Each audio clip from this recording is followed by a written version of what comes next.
Briar Creek, Montana Territory, 1887. The mountains behind the Maddox ranch caught the last gold of the day's light, in a way that had never quite stopped surprising Caleb Maddox, no matter how many years he'd worked this land.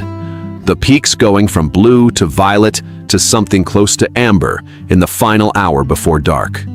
The kind of beauty a man either learned to notice or spent his whole life looking past without ever realizing what he was missing. He'd invited them in for supper, without much thought beyond the plain fact that a woman walking the road with a small boy and no horse in country this empty didn't need an invitation so much as she needed someone to simply open a door.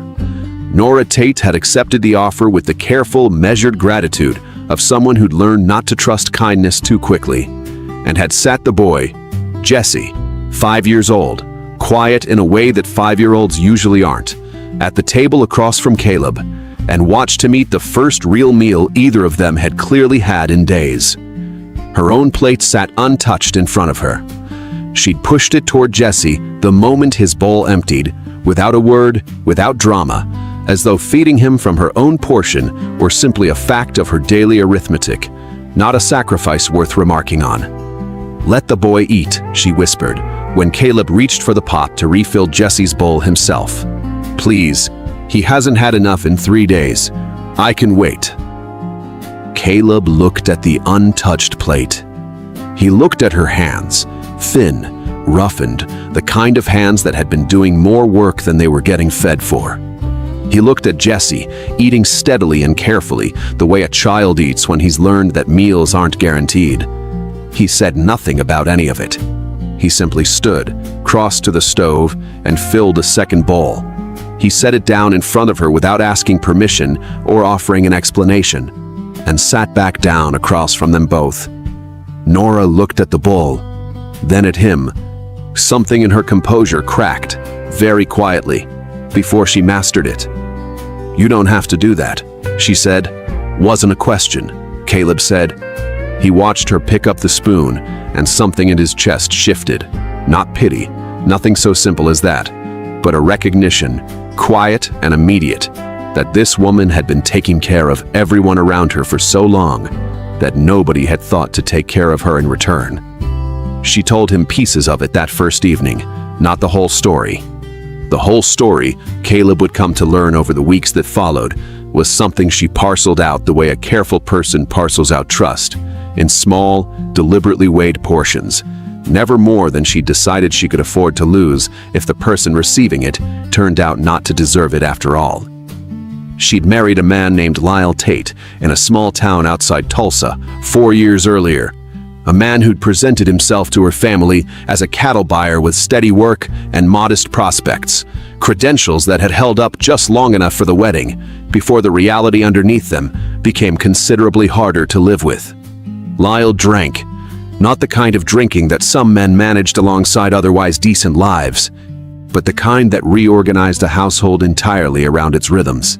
Which evenings were safe, which weren't, which version of him would walk through the door on any given night.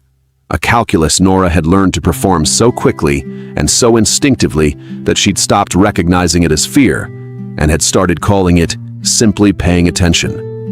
She'd become, over those 4 years, an expert in reading the weight of a man's boots on a porch step, the angle of a hat brim, the particular tightness in a voice that meant tonight would be different from last night, and not in any direction she wanted.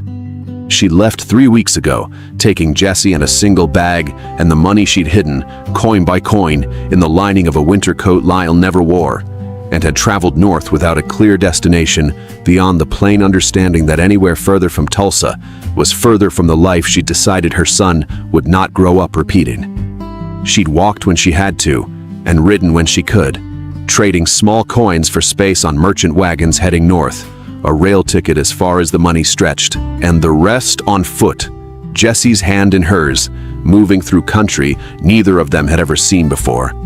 The hiding had taken nearly 2 years, a coin here, a coin there, never enough missing at once for Lyle to notice. The kind of slow, patient accumulation that required the exact same vigilance she'd spent 4 years applying to survival, and now, finally, applied instead to escape. She hadn't told anyone she was leaving. Not her own mother, not the priest who'd married them, not the single friend she'd trusted enough to confide the worst of it to over the years. Because telling people meant leaving a trail, and a trail was exactly the thing she couldn't afford to leave behind her. She told Caleb only that she and Jesse were traveling north to family, which was true in the barest technical sense. She had a distant aunt in Helena she'd never met, a woman whose existence she knew of only through a letter her mother had received years before, and let the rest of the explanation sit behind the careful blankness she'd spent 4 years learning to wear like armor. Caleb Maddox was 34, had built the Maddox Ranch from a foreclosed claim he'd purchased with 6 years of saved wages, and had run it alone since, content enough with the solitude of cattle and mountain seasons to have never seriously considered changing the arrangement.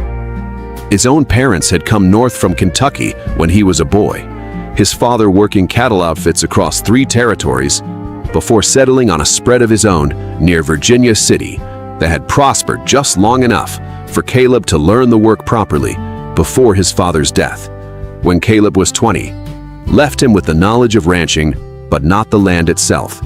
Sold to pay debts his father had kept quiet about until the end. He'd spent the decade since rebuilding what his father had lost, buying the foreclosed Maddox claim when no one else wanted it, working it through winters that would have broken a man with less stubbornness or fewer reasons to prove the work was worth doing. The ranch sat in a valley where the mountains rose on 3 sides, and the grass grew thick enough in summer to carry a herd through most winters without supplemental feed.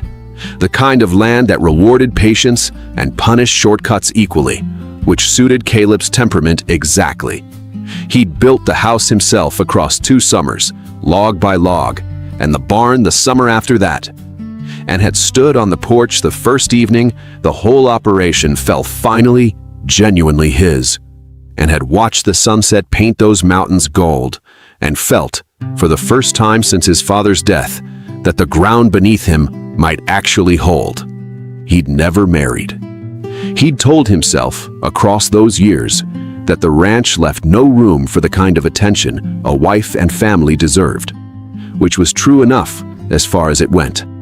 The fuller truth, which he examined only rarely and never out loud, involved watching his own mother absorb his father's silences and disappointments across 30 years of marriage, without ever once being asked what she might have wanted for herself instead, and deciding, somewhere in those years, that he'd rather live alone honestly than risk becoming the kind of man who let a woman disappear into the work of loving him without ever noticing what it cost her. He'd offered them the spare room without conditions and without a timeline, telling Nora plainly that the road north to Helena was still weeks of hard travel by foot, and that neither she nor the boy was in any condition to attempt it until they'd rested and eaten properly. A fact so obviously true that even Nora's practiced caution couldn't argue with it convincingly. Jesse warmed to the ranch within 2 days, the natural curiosity of a 5-year-old overcoming whatever careful silence his circumstances had trained into him. And Caleb found himself more than once that first week explaining fence lines and cattle and mountain weather to a boy who listened with an intensity that seemed, for his age, almost unnervingly focused. Jesse had opinions, too, once the silence began to crack. He informed Caleb on the 3rd morning that one of the fence posts was leaning wrong and should be fixed immediately. Caleb examined the post, which was perfectly sound, and told him so. Jesse looked at him with the steady disapproval of a foreman assessing substandard work. "It's leaning," he said again, with absolute certainty. Caleb fixed it anyway, and caught Nora watching from the porch with something on her face he hadn't seen before. The beginning of a smile she wasn't yet ready to fully commit to. He watched the boy study the barn cat one afternoon for the better part of an hour, crouched perfectly still near the corral, and recognized in that patient, watchful stillness something he'd seen before in horses that had been rough-handled, a constant, automatic assessment of whether the world around them was about to change without warning. "He's quiet because he learned to be," Nora said one evening, watching Jesse from the porch as the boy crouched near the corral, studying the barn cat with the patient attention of someone who'd learned that moving slowly was safer than moving quickly. Not because it's his nature. He was loud when he was very small, loud and careless and entirely unafraid of anything. I miss that version of him more than I'd like to admit. Caleb said nothing to that, filing the information away carefully, without visible reaction, and with considerably more feeling underneath than he let show. He noticed, too, that Nora ate last at every meal. Not occasionally, not when supplies were short, but every single time, filling Jesse's plate first, then Caleb's if he let her, then whatever remained going onto her own plate, which was sometimes adequate and sometimes wasn't. She did it so naturally, so automatically, that Caleb suspected she'd stopped recognizing it as deprivation a long time ago. The habit of putting herself last having become so deeply embedded that it no longer registered as a choice at all. He recognized that habit too, from somewhere. His own mother had done the same thing, across 30 years of marriage, so quietly that nobody in the household had ever remarked on it until she was gone, and the empty chair at the table finally made the pattern visible. He started, without saying anything about it, simply making more food than 2 adults and a child technically required, leaving the surplus visible and accessible on the stove, so that Nora could feed herself properly without the performance of anyone noticing or commenting on the fact that she needed to. He didn't ask about Lyle directly.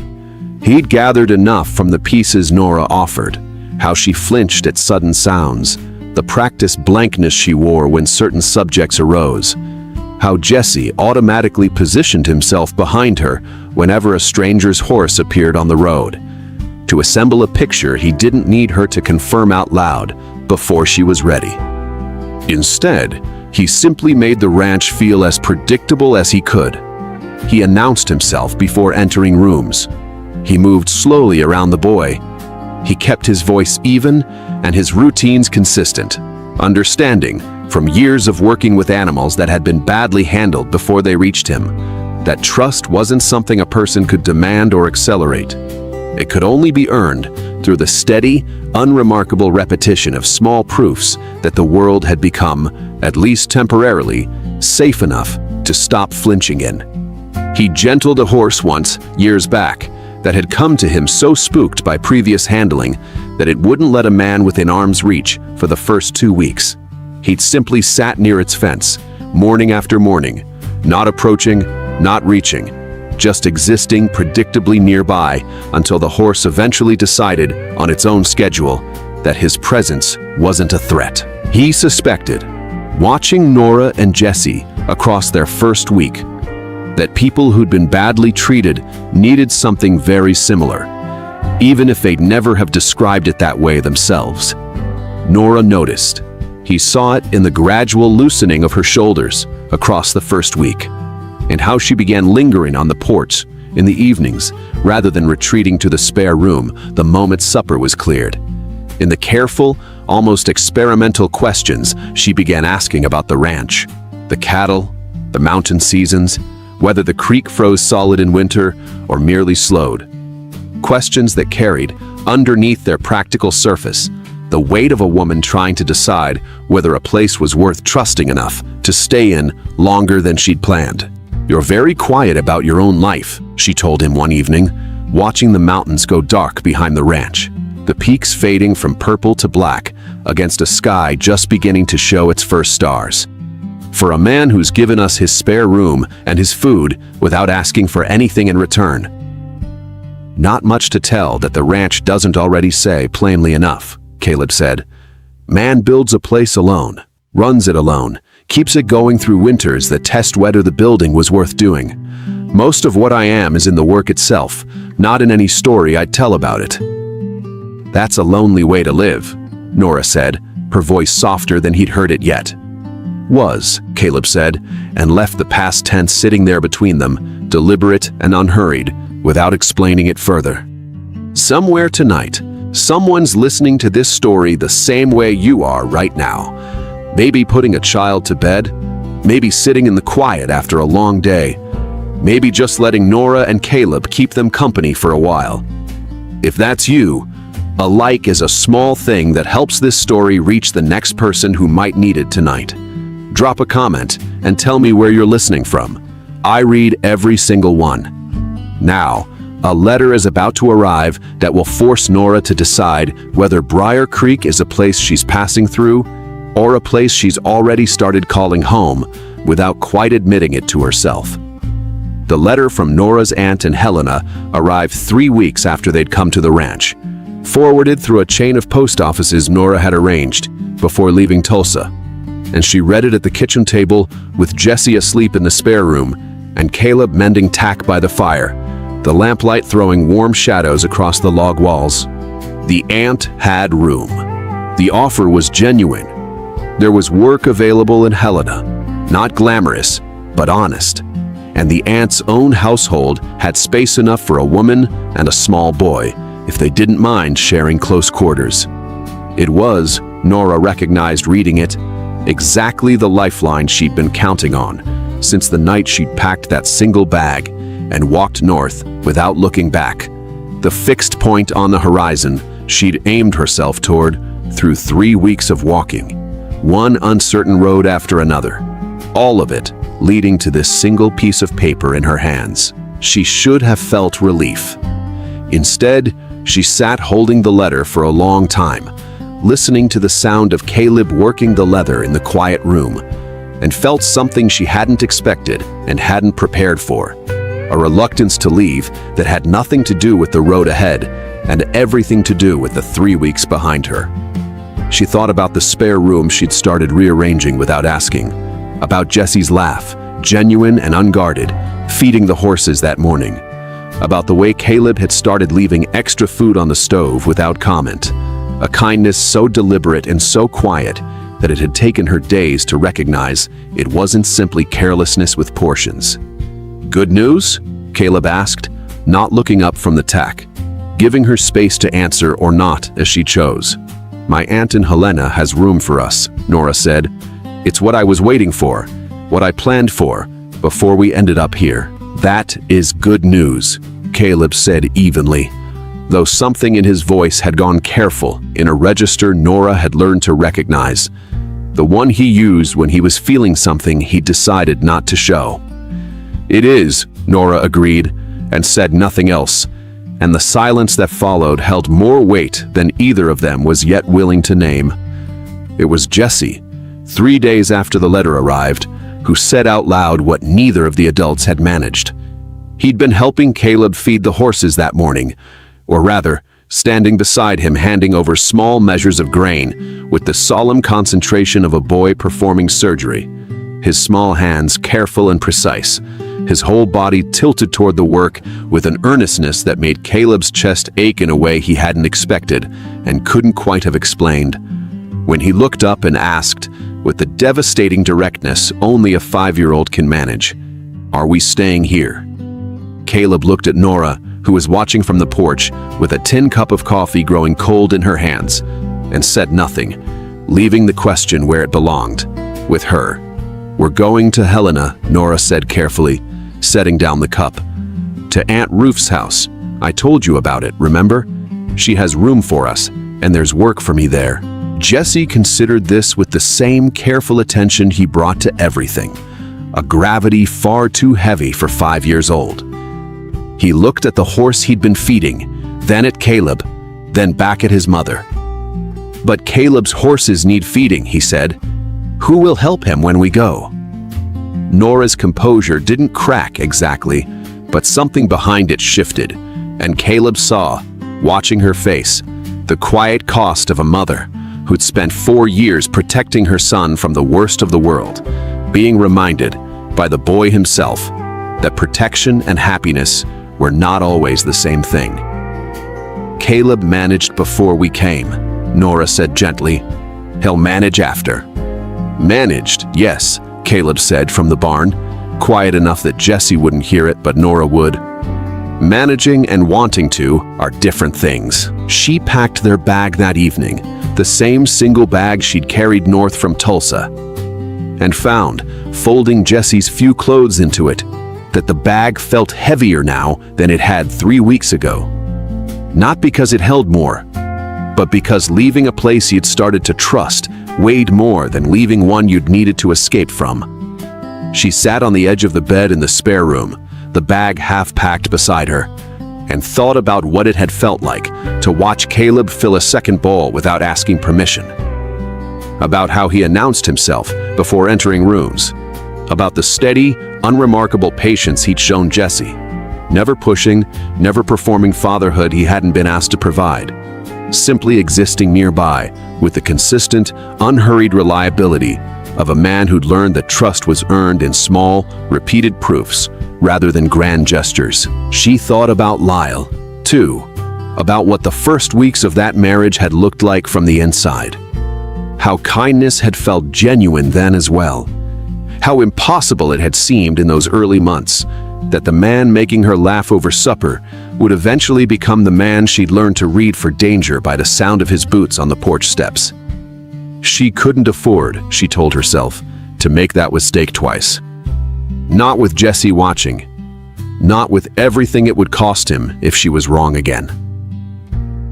But she also couldn't, she found sitting there in the quiet room with the mountains visible through the window, quite convince herself that what she'd seen from Caleb across 3 weeks bore any resemblance to what she'd seen from Lyle across 3 weeks of courtship.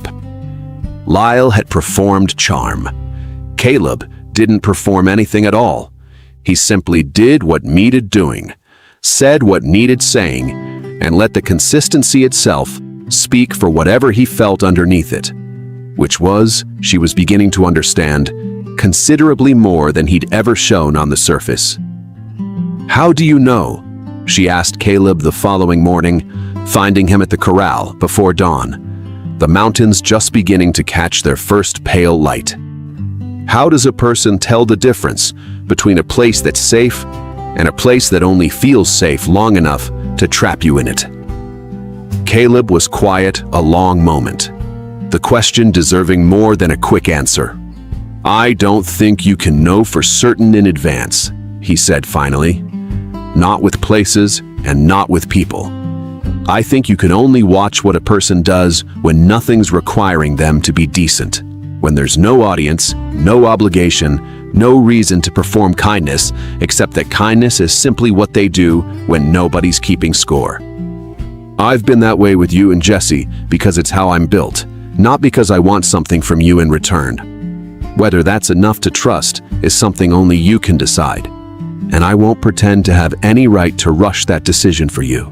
She found him mending fence on the north section 2 days later, the mountains behind him still holding their morning blue, the valley stretching out gold and open in every direction, and told him she'd made a decision, though the steadiness in her voice cost her more than she let show. "I wrote back to my aunt," Nora said. "Told her we'd be delayed. Didn't tell her how long." Caleb set down the wire cutters and gave her his full, unhurried attention, the same way he gave it to everything, without rush, without agenda, simply present. "I'm not staying because I have nowhere else to go," Nora said carefully. "I want that to be plain between us, because I've spent 4 years making decisions out of necessity instead of choice, and I don't intend to start a new life by repeating the same pattern in a gentler setting. I'm staying because my son laughed yesterday for the first time since we left Tulsa, feeding grain to a horse with a man who's never once raised his voice in 3 weeks of sharing a house with a stranger and her child. That's not nothing, Caleb. That's not gratitude, and it's not convenience. I don't have a word for what it is yet, but I know it's worth staying long enough to find one." Caleb was quiet a long moment, the morning light catching something in his expression he'd spent 3 weeks carefully keeping out of sight. "I've been watching you give away your own plate for 3 weeks, he said. "Watching you feed your son first, yourself last, Like your own hunger simply didn't count in whatever arithmetic you've been running since long before you got here. I want you to know I see that. I've seen it since the first evening you sat at my table. And I haven't said anything about it because I didn't want you to feel watched in a house where you'd only just started feeling safe. But I see it, Nora. Every evening. Every plate you push toward Jesse instead of eating from yourself. I see the size of what that costs you. And I see you doing it anyway, without complaint, without asking for recognition. And I'd like, if you'll let me, to be the kind of man who makes sure you never have to run that arithmetic again. Nora looked at him for a long moment, the wind moving through the grass between them, the mountains vast and patient behind them both. That's the kindest thing anyone has said to me in 4 years, she said, her voice catching slightly, despite her best effort. And you said it by describing a thing I didn't even realize I was doing until you told me you'd noticed. She stayed through the summer, and then through the autumn, and by the time the first real snow settled on the mountains above Briar Creek, Nora had stopped thinking of the spare room as temporary, and started thinking of it as hers. A shift she noticed one morning when she caught herself rearranging the small shelf above the bed without asking permission first, and realized, with a start that was half alarm and half something warmer, that she'd begun treating the space as home without ever consciously deciding to. Jesse had changed too, in ways that startled her when she stopped to measure them against the boy who'd arrived 3 months earlier. He talked now, constantly, the old careful silence replaced by the ordinary, exhausting chatter of a 5-year-old discovering the world wasn't uniformly dangerous. Questions about horses, about the creek, about why the mountains changed color depending on the hour, about whether Caleb's barn cat had a name or simply didn't care enough about names to respond to one. "Does she have a name?" Jesse asked Caleb one morning, crouched beside the cat with the intense focus of a diplomat conducting negotiations. "Called her Cat," Caleb said. She seemed content with the arrangement. "That's a terrible name," Jesse said, with the absolute moral certainty only a 5-year-old could deliver. "She's never complained," Caleb said, though the corner of his mouth betrayed him. "I'm going to call her Raina," Jesse announced, and the cat, either indifferent or agreeable, purred. Caleb answered every question with the same patient attention, never once showing impatience, never once suggesting the boy's curiosity was anything less than exactly the right way to meet the world. Nora noticed, watching them together one evening, Caleb teaching Jesse to braid a simple rope, while the firelight caught the gold in both their faces. The man's hands slow and patient, the boy's small fingers fumbling, but determined. That she'd stopped performing the careful blankness she'd worn as armor for 4 years. She wasn't sure exactly when it had fallen away, only that it had, and that the absence of it felt less like vulnerability and more like a kind of rest she'd forgotten existed.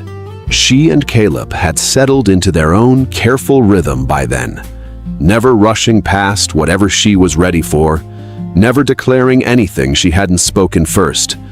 Their evenings on the porch growing longer, and their silences growing more comfortable. The kind of quiet that exists between two people who've stopped needing to fill space with words and started simply sharing it instead. She asked him on a clear December morning, the mountains fully white now, the ranch quiet under a fresh snow that made the whole valley look newly made. The kind of morning that made a person feel as though the world had wiped itself clean overnight and was offering, for a few still hours before anyone else stirred, the chance to start something from scratch. "I'd like to stay," she said, "not temporarily, not as a guest, and not because I have nowhere else to go. I have somewhere else. Ruth's letter is still good, and the work in Helena is still available. I'm choosing this. I'm choosing you, Caleb, and this ranch, and the life Jesse is becoming in it. I want to be clear about that, because I spent 4 years having choices made for me, and I don't ever intend to let anyone, including myself, Mistake what I'm doing here for anything less than a free, clear decision made with both eyes open. Caleb crossed the kitchen to where she stood, moving slowly as he always moved around anything he cared about too much to risk startling, and took her hands in both of his. His hands were rough from the morning's work, cold from the fence line, and she held them anyway, finding in the weight and temperature of them something more honest than any words either of them had yet managed. "I fell for you the night you pushed your plate toward your son without a word," he said. "Didn't say it then because you needed safety more than you needed someone's feelings to manage on top of everything else. Didn't say it after because you needed time to trust that safety wasn't a performance. I'm saying it now because you've told me plainly this is your choice, and I'd like to tell you plainly it's mine too, and has been since that first bowl I set down in front of you without asking." "Then let's build something here," Nora said. "Properly. Together. The three of us." They married that spring, in a small ceremony on the ranch porch, with the mountains catching their full green behind them, and the whole valley blooming wild with lupin and Indian paintbrush. Jesse standing between them, holding both their hands, a detail Caleb had insisted on because he told Nora quietly the evening before. Any marriage worth having was one a boy could stand inside without feeling like a guest at his own family's beginning.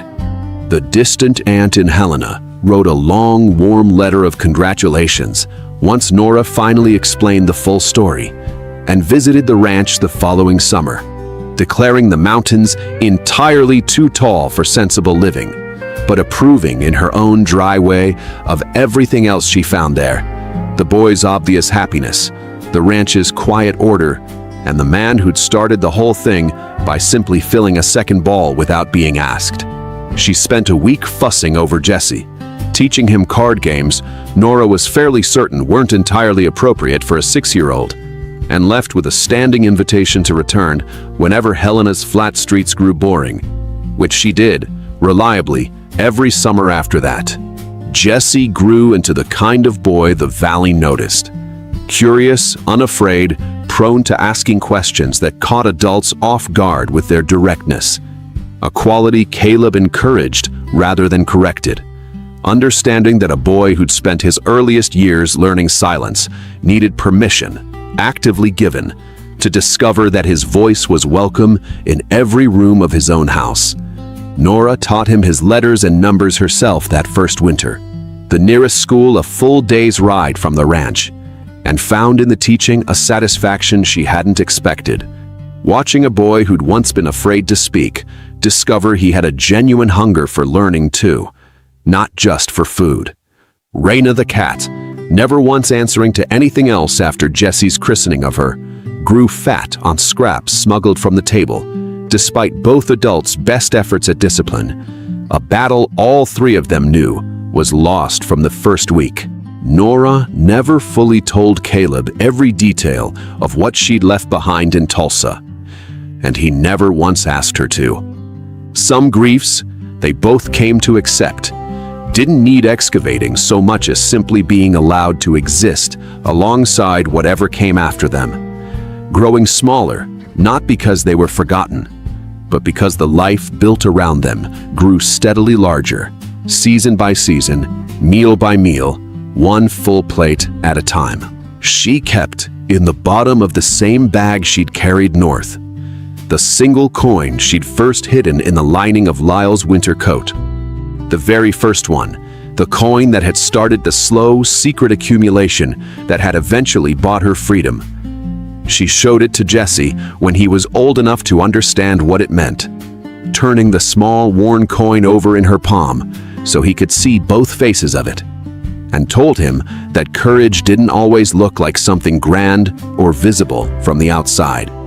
Sometimes it looked like a single coin, hidden where nobody thought to look, saved by a woman who decided, quietly and without anyone's help, that her son deserved a different kind of life than the one being offered to him. There's a gesture in this story that I keep coming back to, and it's smaller than most of the things a love story usually hangs its meaning on. It's not the proposal, or the wedding, or any of the words either of them eventually found the courage to say out loud. It's the second bowl. A man sees a woman push her own plate toward her child without a word.